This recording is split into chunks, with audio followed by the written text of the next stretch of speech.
चलो मित्रों, आज आप एक नवो टॉपिक जोवाना चेंज द वॉइस पूरो करियो। हवे direct and indirect speech clear. Direct and indirect speech.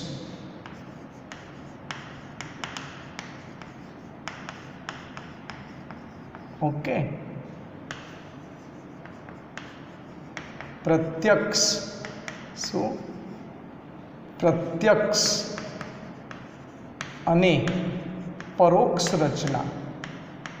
परोक्ष रचना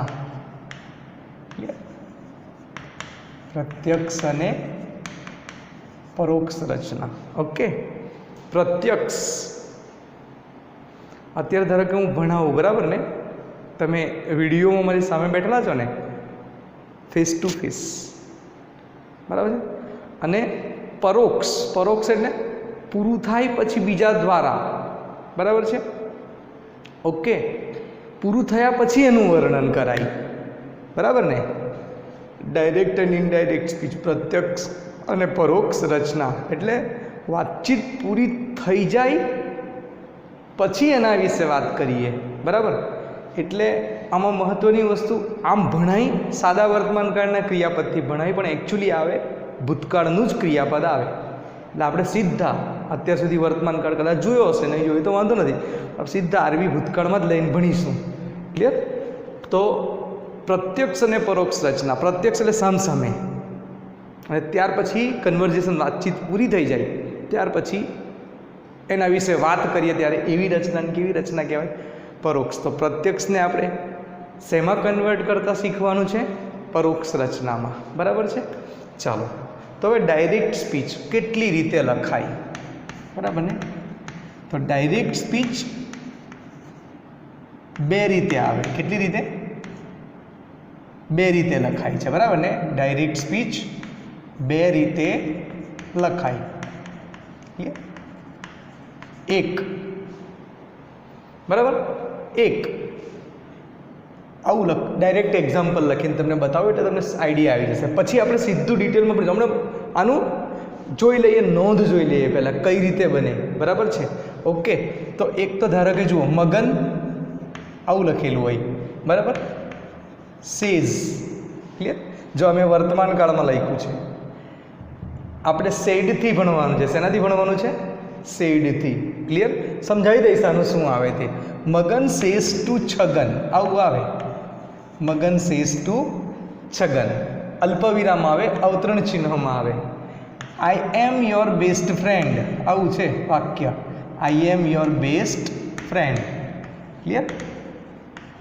ઓકે, તો જુઓ એક ડાયરેક્ટ સ્પીચ કઈ રીતે લખાય તો કે અલ્પવિરામ અવતરણ ચિહ્ન કરીને। અને બીજી ડાયરેક્ટ સ્પીચ કઈ રીતે આવે તો જુઓ આવું લખેલું હશે, મગન પછી જેમનું ચિહ્ન પાડશે। હવે સેઝ ટુ છગન અહીંયા લખવાની જરૂર નથી, નીચે આવશે હમણાં છગન, જોજો લખી દઈએ I am your best friend. Okay, I am your best friend થયું।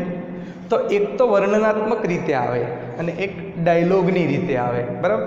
પછી અહીંયા લખેલું છે છગન, ભણી ગયા છો ને આવું બધું, છગન સેઝ ટુ જે હશે તે સેન્ટેન્સ ક્લિયર। તો આ બે રીતે ડાયરેક્ટ સ્પીચ લખાય બરાબર છે, એક અલ્પવિરામ અવતરણ ચિહ્ન કરીને અને એક ડાયલોગની રીતે ક્લિયર। આ બંનેને હવે શેમાં ફેરવવાની? ઇનડાયરેક્ટમાં। આઈડિયા આવે છે? આટલું ખબર પડી જશે। ડાયરેક્ટ એન્ડ ઇનડાયરેક્ટ સ્પીચ એટલે પ્રત્યક્ષ અને પરોક્ષ રચના બરાબર છે। ઓકે, મૂળ બોલનારના શબ્દોને અલ્પવિરામ અવતરણ ચિહ્નમાં મૂકી બરાબર છે જે રચના કરવામાં આવે એને પ્રત્યક્ષ રચના કહેવાય, ડાયરેક્ટ સ્પીચ। જ્યારે ઇનડાયરેક્ટ સ્પીચ કોને કહેવાય તો કે મૂળ બોલનારના શબ્દોનો ભાવ કાયમ રાખવાનો। શબ્દોનો શું કાયમ રાખવાનો? ભાવ કાયમ રાખવો, એમાં ફેરફારો કરી। કેટલા ફેરફારો હમણાં જોઈશું આપણે। એમાં ફેરફારો કરી જે રચના કરવામાં આવે એને ઇનડાયરેક્ટ સ્પીચ પરોક્ષ રચના કહેવામાં આવે છે। યાદ રહેશે? ડાયરેક્ટ સ્પીચ એટલે શું? તો કે મૂળ બોલનારના શબ્દોને અલ્પવિરામ અવતરણ ચિહ્નમાં મૂકી જે વાક્ય રચના રજૂ કરવામાં આવે એને ડાયરેક્ટ સ્પીચ કહેવાય. જ્યારે મૂળ બોલનારના શબ્દોનો ભાવ કાયમ રાખી, બરાબર છે, રિપોર્ટિંગ વર્બ, કનેક્ટિવ, બરાબર છે, સર્વનામ, ક્રિયાપદ, નજીકતા દર્શક શબ્દ, બરાબર છે, આ બધો ફેરફાર કરી, હમણાં તમને કીધું ને યોગ્ય ફેરફાર કરી, આ તમને કહી દીધા કયા ફેરફાર છે, હમણાં ભણવાના જ છીએ આપણે. આ બધો ફેરફાર કરી જે રચના કરવામાં આવે એને કઈ રચના કહેવામાં આવે છે? પરોક્ષ રચના, ઇનડાયરેક્ટ સ્પીચ. ક્લિયર? આટલું આઈડિયા આવી જશે. ચાલો જઈએ નેક્સ્ટ સ્ટેપમાં. ઓકે, તો ડાયરેક્ટ ને ઇનડાયરેક્ટમાં ફેરવવા માટેના નિયમો. શું? Direct સ્પીચને indirect સ્પીચમાં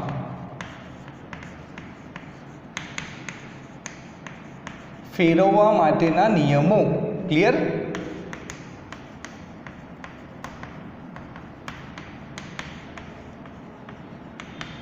okay, direct સ્પીચને indirect સ્પીચમાં ફેરવવા માટેના નિયમો. બરાબર છે. ચાલો, પહેલો નિયમ, બરાબર, તો વાક્યમાં આવેલા, બરાબર છે, પહેલાં તો રિપોર્ટર, રિપોર્ટિંગ વર્બ, રિસીવર, બરાબર, અને રિપોર્ટેડ સ્પીચ સેન્ટેન્સ પછી લખીશું ને ત્યારે સમજાવીશ. બરાબર છે. તો પહેલું તો શું? વાક્યમાં આવેલા રિપોર્ટર. ક્લિયર? રિપોર્ટર પછી સમજાવી દઈશ, કાં તો લખી જ દઉં હમણાં. બોલનાર. શું? બોલનાર. ક્લિયર? પછી રિપોર્ટિંગ વર્બ, ક્રિયાપદ. શું? ક્રિયાપદ. પછી રિસીવર. ક્લિયર? એટલે સાંભળનાર. શું? સાંભળનાર. અને રિપોર્ટેડ સ્પીચ ઓળખવા. એટલે રિપોર્ટેડ સ્પીચ એટલે કર્તાએ રજૂ કરેલું, કર્તા કૌંસમાં બોલનારે. શું? બોલનારે રજૂ કરેલું કથન. આઈડિયા આવે છે? ક્લિયર? ઓળખવા. શું કરવા? ઓળખવા. આઈડિયા આવે? તો પહેલું શું? તો એક સેન્ટેન્સ આવેલો, હમણાં સેન્ટેન્સ હતા લખ્યા, એમાં કોણ રિપોર્ટર છે, કયું રિપોર્ટિંગ વર્બ છે, કોણ રિસીવર છે, પછી રિપોર્ટેડ સ્પીચ કથન કેવું છે. બરાબર છે. ઓકે, એ ઓળખવું. ક્લિયર? ચાલો, બીજો નિયમ, અવતરણ ચિહ્નમાં આવેલા. શું? અવતરણ ચિહ્નમાં અથવા અવતરણ ચિહ્ન અથવા કથન, કર્તાએ રજૂ કરેલા કથન. શું? કર્તાએ રજૂ કરેલા, બરાબર છે, અવતરણ ચિહ્ન અથવા કર્તાએ રજૂ કરેલા કથન. બરાબર છે. કથન પ્રમાણે રિપોર્ટિંગ વર્બ. શું? રિપોર્ટિંગ વર્બમાં ફેરફાર કરવો. શું? રિપોર્ટિંગ વર્બમાં ફેરફાર કરવો. રિપોર્ટિંગ વર્બ બદલવું. બરાબર છે. જે રિપોર્ટિંગ વર્બ લખીએ છીએ ને આપણે, કરતા પછી રિપોર્ટિંગ વર્બ સેઇડ આવશે. શું આવશે? સેઇડ. ક્લિયર? ઓકે, તો એ રિપોર્ટિંગ વર્બ સેઇડ એની જગ્યાએ બીજું પણ કંઈ આવી શકલો હોય, આસ્કડ આવેલું હોય, કંઈ પણ આવશે. બરાબર? મોસ્ટલી શું આવેલું હોય? સેઇડ. તો એમાં વાક્ય પ્રમાણે ફેરફાર કરવો. ક્લિયર? ચાલો, ત્રીજો નિયમ, અલ્પવિરામ અથવા અવતરણ ચિહ્ન, બરાબર છે, કાઢી નાખવા. શું કરવું? અલ્પવિરામ અથવા અવતરણ ચિહ્ન કાઢી નાખવા. બરાબર? ડાયલોગવાળા કન્વર્ઝેશનમાં અલ્પવિરામ અવતરણ ચિહ્ન આવશે નહીં. ક્લિયર? ઓકે, હવે અલ્પવિરામ અને અવતરણ ચિહ્ન કાઢી નાખવા. બરાબર? જ્યાંથી શું? જ્યાંથી અલ્પવિરામ અને અવતરણ ચિહ્ન કાઢો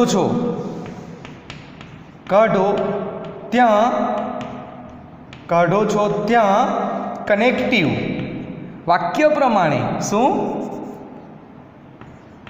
વાક્ય પ્રમાણે બરાબર છે કાઢો છો ત્યાં કૌંસમાં લખી દઈએ ડિટેલમાં ડાયલોગ વાળો ફકરો હોય તો ક્યાં મૂકો કૌંસમાં રિસીવર પછી શું રિસીવર પછી બરાબર ને રિસીવર પછી શું રિસીવર પછી ઓકે કનેક્ટ વાક્ય પ્રમાણે શું વાક્ય પ્રમાણે કનેક્ટિવ મૂકવા શું મૂકવું કનેક્ટિવ મૂકવા ક્લિયર ચલો ચોથો નિયમ અવતરણ ચિહ્નમાં શું અવતરણ ચિહ્નમાં ડાયરેક્ટ શબ્દમાં જ લખી દઈએ અવતરણ ચિહ્નમાં આવેલા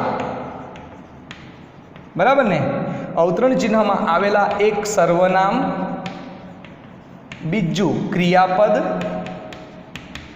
અને ત્રીજું નજીકતા દર્શક શબ્દમાં શું નજીકતા દર્શક શબ્દમાં ફેરફાર કરવો શું કરવું ફેરફાર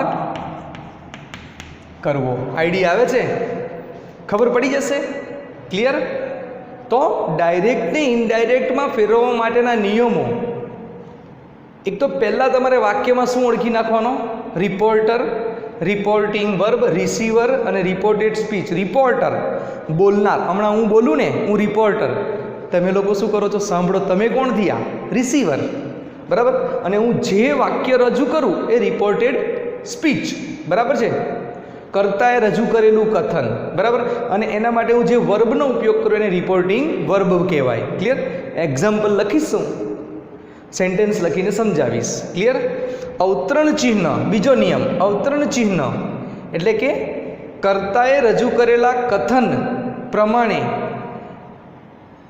રિપોર્ટિંગ વર્બમાં ફેરફાર કરવો બરાબર છે હા અવતરણ ચિહ્ન એટલે અવતરણ ચિહ્ન એટલે શું અવતરણ ચિહ્નમાં જે પેલું આવે ને વાક્ય અવતરણ ચિહ્નના કથન બરાબર છે અવતરણ ચિહ્નના કથન પ્રમાણે બરાબર છે રિપોર્ટિંગ વર્બમાં ફેરફાર કરો એટલે અવતરણ ચિહ્નમાં આવેલા વાક્ય પ્રમાણે ગૂંચવાઓ છો શું કરવા ચલો ને હું પણ ગૂંચવાઉં તો તમે પણ ગૂંચવાશો જ ને અવતરણ ચિહ્નમાં આવેલા કથન બી શું કામ રાખવું વાક્ય પ્રમાણે